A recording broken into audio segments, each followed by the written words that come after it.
ராணியாகிவிட்டேன் மலர்விழி. எங்கே சென்றாய் ஒன்றுமே புரியவில்லையே மலர்விழி. வாழ்க்கை என்றால்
கொஞ்ச தூரம் இன்னும் சிறிது நேரம் புறப்பட்டு போகலாம்.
உன்னுடைய அழகு முகத்தையே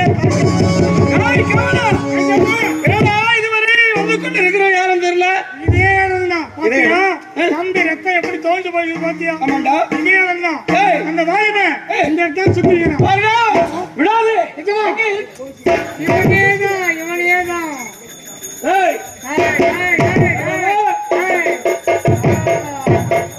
நான் ஒரு ஆண்மகன். ஆண்மகன் தெரியுதா? ஆண் இல்லையா?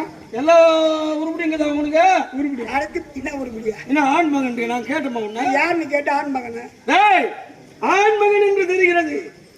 என் தம்பி இதே இடத்தில் கொன்றாயாமே, அது நீதானே? நான் தான் ஞானமணி. ஞானமணி நான் தான் கொண்டேன். என்னுடைய தம்பிக்கு உனக்கு என்ன பகை? அதனால் ஏன் கொன்றாய்? ஒரு பெண்ணின் கற்பை சூறையாட நினைத்தான். அந்த பெண்ணின் கற்பை காப்பாற்றினேன். அது தவறு என்று வளமுறை விடுத்தேன். உன் தம்பி கேட்கவில்லை. அதனால் உன் தம்பியை நான் தான் கொன்றேன் கொன்றேன் கொன்றேன். இப்படி பேசுறாங்க. இந்த நாட்டிலே சிவசங்கராபுரி கோட்டையிலே அரசன் இந்த நாட்டுக்கு அதிகாரம் அதிபதி சட்டத்தை உடையவன் நான். அப்படி இருக்க இவன் எம்மா பையன் ஏமாத்துறவ இவன் என்ன சத்தம் பேசுறான்? இறைவனிடத்திலே இருக்கிற அந்த உயிரை இழப்பதற்கும் கொடுப்பதற்கும் என்னிடத்தில் கூட கிடையாது. அரசன் ஆணையிடுவேன், அதுதான் என் கடமை. அப்படி இருக்க நீ யாரோடா கொள்வதற்கு ஒரு உயிரை எடுப்பதற்கு? உன் தம்பி தவறு செய்தான், உன் தம்பியை கொண்டேன். என் மீது அவர்களை யாரு சென்று விட்டா போயிடும் உங்களுக்கு. பார்த்தாயா விடலாமா? விடக்கூடாது. ஆமா, பைக்கு பை வெட்டு உரி சின்னம் சரியவன்.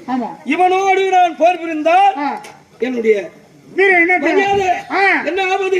அதனால் இவனை இளங்கிட்டு அந்த ரங்க பாதல சிறை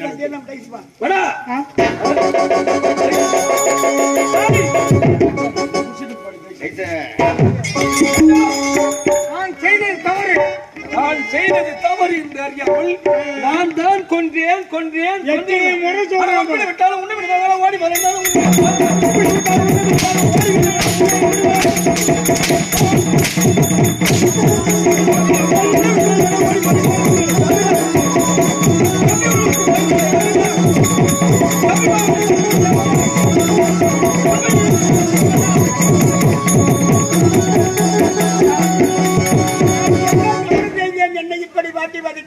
ஒரு உயிர் எடுத்திருக்க என்ன தவறு செய்திருக்காங்க?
கட்டாரியால் தவறி விட்டது என்கிறான்.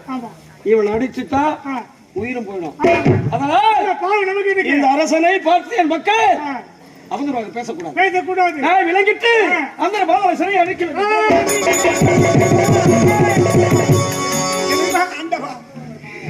கருடைய உருவான கந்த கடவுளே, உன்னுடைய பக்தி ஞானவ நிலைமையை பார்த்தாய் இறைவா. அவரும் கையாள இலக்கா பாதாளத்துறை முருகா, என்னை காப்பாற்ற வரமாட்டாயா? எனக்கு அருள் புரிய மாட்டாயா இறைவா முருகா? பசுமை நிறைந்த நினைவுகளே,